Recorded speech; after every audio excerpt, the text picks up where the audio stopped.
अस्सलामुअलैकुम वरहमतुल्लाहि वबरकातुह। दोस्तों, एक बहुत बड़ी खबर निकलकर सुप्रीम कोर्ट से आ रही है।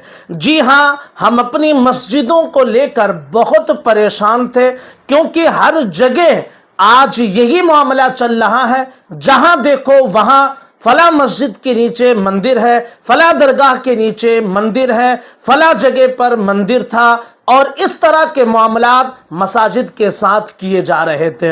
यकीनन बहुत परेशान थे मुसलमान और अब मुसलमानों को सुप्रीम कोर्ट से राहत मिली है। अगर आप अपनी मस्जिदों से यकीनन मोहब्बत रखने वाले थे और आपके दिल में भी परेशानी थी तो ये खबर आपके लिए बहुत अहम है। हम आपको सुप्रीम कोर्ट के वकील का पूरा बयान सुनाएंगे, लेकिन सरे दस्त में ये कह दूं कि CJI Sanjeev Khanna, chief justice of India, उन्होंने साफ लफ्जों में यह कह दिया है कि कोई भी नया मंदिर मस्जिद का मुकदमा दायर नहीं किया जाएगा। प्लेसेस ऑफ वर्शिप एक्ट पर सुनवाई करते हुए उन्होंने ये बयान दिया है। अब आइए सुनते हैं कि सुप्रीम कोर्ट के वकील महमूद पराचा ने इसके हवाले से मीडिया में क्या कहा है।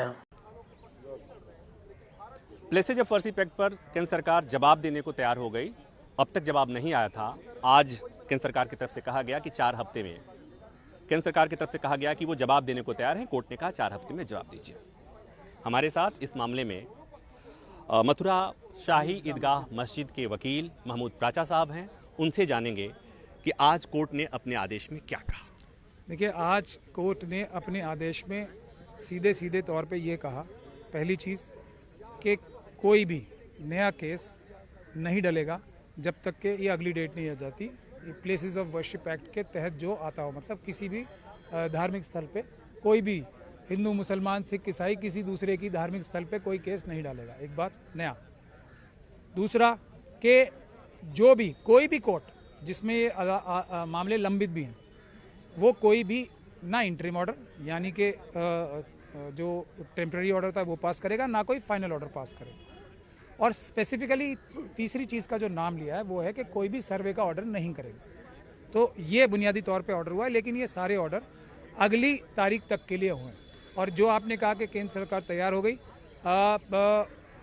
थोड़ी अजीब बात है, तैयार हो गई जैसे कोई उनके ऊपर दबाव डाला जा रहा था, लेकिन ये बात सही है, सुप्रीम कोर्ट ने उन्हें तैयार किया। वो तैयार नहीं थे, इसीलिए 4 हफ्ते का ही टाइम उन्हें दिया गया है।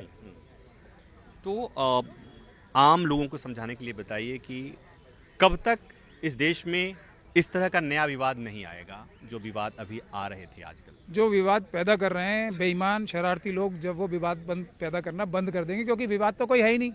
विवाद तो झूठे सबूतों के साथ आतंकवादी संगठनों द्वारा हमले करके मजहबी और धार्मिक स्थलों पे क्रिएट किया जा रहा है। विवाद तो कोई है ही नहीं ना, कहीं भी नहीं है।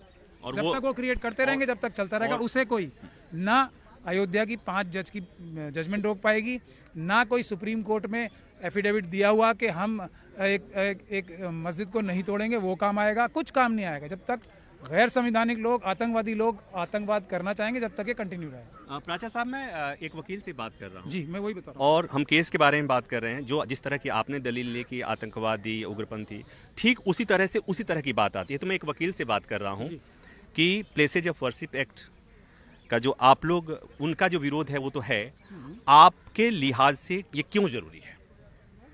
नहीं, मेरे लिहाज से देखिए क्यों ज़रूरी इसलिए है क्योंकि फिर वही बात आ जाएगी। एक ऐसे लोगों ने, हालांकि इसकी ज़रूरत होनी नहीं चाहिए थी, एक ऐसी एक इकोसिस्टम तैयार हो गया जो कोर्ट में, सुप्रीम कोर्ट में झूठे एफिडेविट फाइल करता है संवैधानिक पदों पे बैठ के।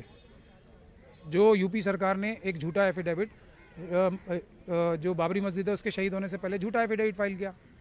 इसलिए ज़रूरत पड़ती है, इसलिए ज़रूरत पड़ती है कि ये बोला जाता है पब्लिकली कि बहुत बड़ा तूफान आ जाएगा अगर हमारे पक्ष में फैसले नहीं आए, जबकि दूसरा पक्ष, जो कि एक दूसरा पक्ष है, वो ये कह रहा था आंखें बंद करके कि जो फैसला आएगा मान लिया जाएगा। ये ज़रूरत इसलिए आती है कि बार बार कभी ये कहा जाता है कि अयोध्या तो झांकी है, मथुरा काशी बाकी है, मतलब 2 और हैं। उसके बाद तुरंत ये कहा जाता है कि 30,000 की लिस्ट है, 35,000 की लिस्ट है, 40,000 की लिस्ट, वो बढ़ती जाती है लिस्ट। ठीक, तो अब जब ये हालात हो गए तो देश में देश में तो ये चाइना और पाकिस्तान कितने खुश हो रहे होंगे कि देश में ये चल रहा है, तो उसको देश की खातिर, देश की एकता और अखंडता की खातिर क्या इस तरह का कोई फैसला किया जाना था या नहीं किया जाना था।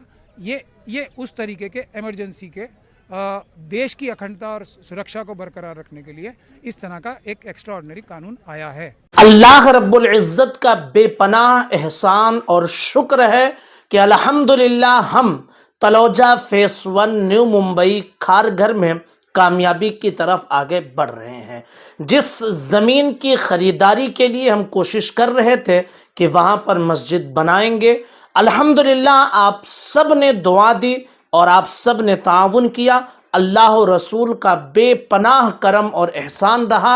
हमने ज़मीन के मालिक को 1,20,00,000 रुपए ज़मीन की कीमत अदा कर दी है। अब इस वक्त जो प्रोसेस है वो है रजिस्ट्रेशन का, जिसमें तकरीबन 10 लाख रुपए का खर्च है। आप सब ने अब तक बेहद ताउन किया है और बड़ी मोहब्बतों के साथ नवाजा है। अभी रजिस्ट्रेशन का प्रोसेस चल रहा है, जिसमें 10 लाख रुपए की सख्त ज़रूरत है। आप सब मिलकर अगर 100 200 500 1000 रुपए के ज़रिए से कादरी एजुकेशनल वेलफेयर सोसाइटी को ताउन कर देते हैं तो इंशाअल्लाहुल अज़ीज़ वो ज़मीन मस्जिद के नाम पर रजिस्टर्ड हो जाएगी। उसके बाद आप जानते हैं कि फ़ौरन ही हमारी कोशिश है कि इंशाअल्लाह कंस्ट्रक्शन का काम भी शुरू करेंगे, जिसकी परमिशन के लिए भी रकम की सख्त ज़रूरत है। तो आप सब ने अब तक जैसे ताउन किया है उसी अंदाज में कादरी एजुकेशनल वेलफेयर सोसाइटी के साथ मिलकर ताउन करते रहें। 100 200 500 जो भी अल्लाह ने इस्तिताअत दी है, अल्लाह की राह में अपने वालिदैन के नाम से, अपने मरहूमीन के नाम से, अपने लिए आखिरत के लिए, अपने बच्चों की आखिरत के लिए, जो भी आप अल्लाह की राह में दे सकते हैं, मस्जिद की ज़मीन की ख़रीदारी में ख़र्च कर सकते हैं, मस्जिद के तामीरी काम में ख़र्च कर सकते हैं, आप ज़रूर बेज़रूर हिस्सा लेते रहें। अल्लाह रब्बुल इज़्ज़त की राह में जो माल खर्च कर दिया जाता है, हकीकत में वही माल तुम्हारा माल है, उसका हिसाब तुम्हें आखिरत में नहीं देना पड़ेगा, इसलिए कि वो अल्लाह की राह में खर्च हुआ है। और मस्जिद ये दुनिया की सबसे बेहतरीन जगह का नाम है, दुनिया की जन्नत है। ये गोया आप दुनिया की जन्नत बनाने में आप अपनी रकम को खर्च कर रहे हैं।